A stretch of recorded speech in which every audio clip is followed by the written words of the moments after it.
ബഹുമാനപ്പെട്ട ഹൈദരലി ശിഹാബ് തങ്ങൾ ഞങ്ങൾ പട്ടിക്കാട് ജാമിയ നൂരിയ അറബി കോളേജിൽ പഠിക്കുന്ന കാലഘട്ടത്തിൽ എൻ്റെ സീനിയറായി അവിടെ പഠിച്ചിരുന്ന വിദ്യാർത്ഥിയായിരുന്നു. അതിൻ്റെ മുമ്പ് തന്നെ ഞങ്ങൾ പരിചയവും ബന്ധങ്ങളൊക്കെ ഉണ്ടെങ്കിലും അതോടുകൂടി ആ ബന്ധം ഒന്നും കൂടി ശക്തമായി. അങ്ങനെ ഏകദേശം എനിക്കൊരു 18-20 വയസ്സുണ്ടാവുമ്പോൾ 19 വയസ്സുണ്ടാവുമ്പോൾ സുശക്തമായ ഒരു ബന്ധം ഞങ്ങൾ തമ്മിൽ സ്ഥാപിക്കപ്പെട്ടു. അത് ബഹുമാനപ്പെട്ടവരുടെ മരണം വരെ ആ ബന്ധത്തിന് ഒരു പോറലും ഏൽക്കാതെ നിലനിന്നിട്ടുണ്ട്. വലിയ വലിയ വ്യക്തികളാവുമ്പോൾ അവർക്കൊരുപാട് സൽഗുണങ്ങളുണ്ടാവും. അവരേറ്റവും വലിയ ഗുണമെന്ന് പറഞ്ഞാൽ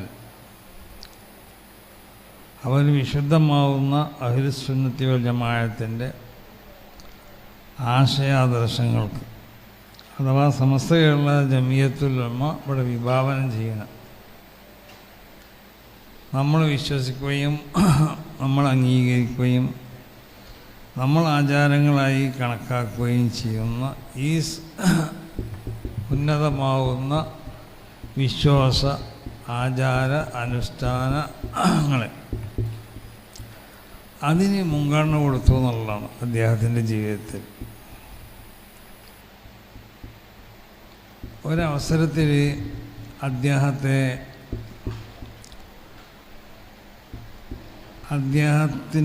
അദ്ദേഹം നേതൃത്വം നൽകുന്ന രാഷ്ട്രീയ പാർട്ടിയുടെ ഒരു യോഗത്തിന് വിളിക്കാൻ വേണ്ടി ഒരു വിഭാഗം ആളുകൾ അവിടെ എത്തിയപ്പോൾ അന്ന് ഞാനും മൂപ്പര് സമീപത്തവിടെ ഉണ്ട്.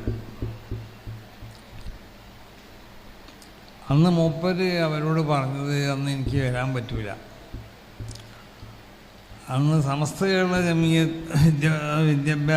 സമസ്ത വിദ്യാഭ്യാസ ബോർഡിൻ്റെ യോഗമുണ്ട്, അത് ഒഴിവാക്കിയുള്ള ഒരു പരിപാടിക്കും വരാൻ പറ്റില്ല. അപ്പോൾ ഞാൻ പറഞ്ഞു കൊണ്ടുവന്നത് എന്താണെന്ന് ചോദിച്ചാൽ, സമസ്ത കേരള ജമിയത്തുൽ ഉലമയും അതിനോട് ബന്ധപ്പെട്ടതായ അതിൻ്റെ യോഗങ്ങളും അതിൻ്റെ കാര്യങ്ങൾക്കൊക്കെ മുൻഗണന കൊടുത്തുകൊണ്ടിട്ട് ഈ സമുദായത്തിനു നേതൃത്വം നൽകിയ ഒരു വലിയ മഹാനായിരുന്നു ബഹുമാനപ്പെട്ട പാണക്കാട് ഹൈദരലി ശിഹാബ് തങ്ങൾ. അവരൊരുപാട് നന്മകളും ഗുണങ്ങളൊക്കെ ഉള്ള ഒരു വലിയ വ്യക്തിത്വത്തിൻ്റെ ഉടമയാണ്. അതുകൊണ്ടാണല്ലോ വ്യക്തികളുള്ള നന്മകൾ നോക്കിയാണ്ടാണ് ജനങ്ങൾ അവരിലേക്ക് ആകർഷിക്കുന്നതും അവരെ ബഹുമാനിക്കുന്നതും. അപ്പോൾ ബഹുമാനിക്കപ്പെടാനും ആദരിക്കപ്പെടാനും സ്നേഹിക്കപ്പെടാനും ഒക്കെ പറ്റിയ എല്ലാ ഗുണങ്ങളും അദ്ദേഹത്തിലുണ്ടായി. അതോടൊപ്പം സുന്നി ആശയം, ആ ആശയത്തിൽ ഉള്ള മൂപ്പര ആ തീവ്രത, ഈ സംഘടനയോടുള്ളതായ മൂപ്പരുടെ അമിതമാവുന്ന ആ ബന്ധവും ഈ സംഘടനക്ക് ബഹുമാനപ്പെട്ടവർ നൽകിയ ആ പ്രാധാന്യം, ഇതാണ് നമ്മൾ മനസ്സിലാക്കേണ്ടത്. ഭൗതികമായ സുഖ സൗകര്യങ്ങളൊക്കെ ഉള്ള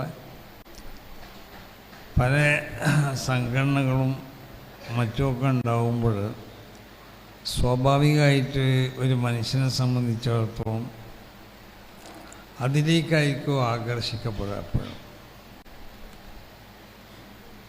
എന്നാൽ ബഹുമാനപ്പെട്ട ഹൈദരലി ശിഹാബ് തങ്ങൾ അങ്ങനല്ല. അവർ ഒന്നാമതായി കൊണ്ടിട്ട് സമസ്ത കേരള ജമിയത്തുൽ ഉലമക്ക് മുൻഗണന നൽകി. സമസ്ത കേരള ജമിയത്തുൽ ഉലമയുടെ ചെറുതും വലുതുമായ കാര്യങ്ങളിൽ അവരിടപെട്ടു. സമസ്ത കേരള ജമിയത്തുൽ ഉലമയുടെ ചെറുതും വലുതുമായ സ്ഥാപനങ്ങളെ അവർ സ്നേഹിച്ചു. അതിനുവേണ്ടി പ്രവർത്തിക്കുകയും നേതൃത്വം നൽകുകയും ചെയ്തു. അപ്പോൾ ഒന്നാമതായി കൊണ്ട് ദീനിനെ കാണുകയും ആ ദീനിൻ്റെ സംഘടനയാവുന്ന സമസ്ത കേരള ജമിയത്തുൽ ഉലമക്ക് മുൻഗണന കൊടുക്കുകയും ചെയ്ത വലിയ മഹാനാണ് ബഹുമാനപ്പെട്ട പാണക്കാട് ഹൈദരലി ശിഹാബ്. അതുകൊണ്ട് തന്നെയാണ് അവരുടെ മരണശേഷവും സമസ്ത കേരള ജമിയത്തുൽ ഉലമയും സമസ്ത കേരള ജമിയത്തുൽ ഉലമയുടെ പോഷക സംഘടനകളൊക്കെ അവരെ അനുസ്മരിക്കുകയും അവരോടുള്ള ബഹുമാനം, ആദരവ്, സ്നേഹമൊക്കെ പ്രകടിപ്പിക്കപ്പെടുകയും ചെയ്യും. ഒരു മുഅ്മിനായ മനുഷ്യനെ സംബന്ധിച്ചിടത്തോളം അവനക്ക് ഏറ്റവും പ്രധാനമായത് അവൻ്റെ ഈമാനാണ്. അവൻ്റെ ഈമാൻ സംരക്ഷിക്കപ്പെടണം. ആ ഈമാനിൻ്റെ സംരക്ഷണത്തിന് വേണ്ടി അവൻ പ്രവർത്തിക്കണം, അവൻ നിലകൊള്ളണം, അവൻ നേതൃത്വം നൽകണം. അതാവണം അവൻ്റെ ഒന്നും രണ്ടും ഒക്കെ ഉള്ളതായ അവൻ സ്ഥാനം കൊടുക്കപ്പെടുന്നത്. ഒന്നാമതായും രണ്ടാമതായും ഒക്കെ സ്ഥാനം കൊടുക്കപ്പെടേണ്ടതായിരിക്കും. ഒരു മുഅ്മിനായ മനുഷ്യനെ സംബന്ധിച്ചിടത്തോളം അവനിക്ക് അവൻ്റെ ദീനിൻ്റെ സംരക്ഷണമാണ് ഏറ്റവും പ്രധാനമായി. ആ ദീനിനെ സ്നേഹിക്കലും ദീനിനെ ബഹുമാനിക്കലും ആദരിക്കലൊക്കെ, ദീനിൻ്റെ ശിയാറുകളെ ആദരിക്കുക, ദീനിനെ, അതും ദീനിൻ്റെ ഏറ്റവും പ്രധാനപ്പെട്ട ഒരു കാര്യമാണ്. ഇതൊക്കെ പൂർണ്ണമായും കൊണ്ട് ഉൾക്കൊണ്ടുകൊണ്ടിട്ട് ഏതെങ്കിലും നിലക്ക് എന്തെങ്കിലും ആക്ഷേപങ്ങളോ അധിക്ഷേപങ്ങളോ പറയപ്പെടേണ്ടതായ എന്തെങ്കിലും ചെറുതോ ആവും, അല്ലെങ്കിൽ നിസ്സാരമായതായ പ്രവർത്തനങ്ങൾ പോലും തങ്ങളിൽ നിന്നുണ്ടാവുന്നതിനെ തൊട്ട് തങ്ങളുടെ ജീവിത കാലഘട്ടത്തിൽ അത് ശ്രദ്ധിച്ചിട്ടുണ്ട്. അത് അവരെ സംബന്ധിച്ചിടത്തോളം മറ്റൊരു കാര്യം എന്താണെന്ന് ചോദിച്ചാൽ, ഞാൻ മനസ്സിലാക്കണം, അർഹതപ്പെട്ടവർക്ക് അവരോട് യോജിച്ച നിലക്കുള്ളതായ സ്ഥാനങ്ങൾ നൽകപ്പെടുകയും അല്ലെങ്കിൽ സ്ഥാനങ്ങൾ ലഭിക്കപ്പെടുകയും ചെയ്യുമ്പോൾ അതിൽ വളരെയധികം സന്തോഷവും അത് ലഭിക്കപ്പെടാനോ അല്ലെങ്കിൽ നൽകപ്പെടാനോ വേണ്ട പ്രവർത്തനങ്ങളും ബഹുമാനപ്പെട്ടവരുന്നുണ്ടായിരുന്നു. ഇപ്പം ഞാൻ തന്നെ സമസ്ത കേരള ജമിയത്തുൽ ഉലമയുടെ പ്രസിഡൻ്റാവുന്ന സമയത്ത്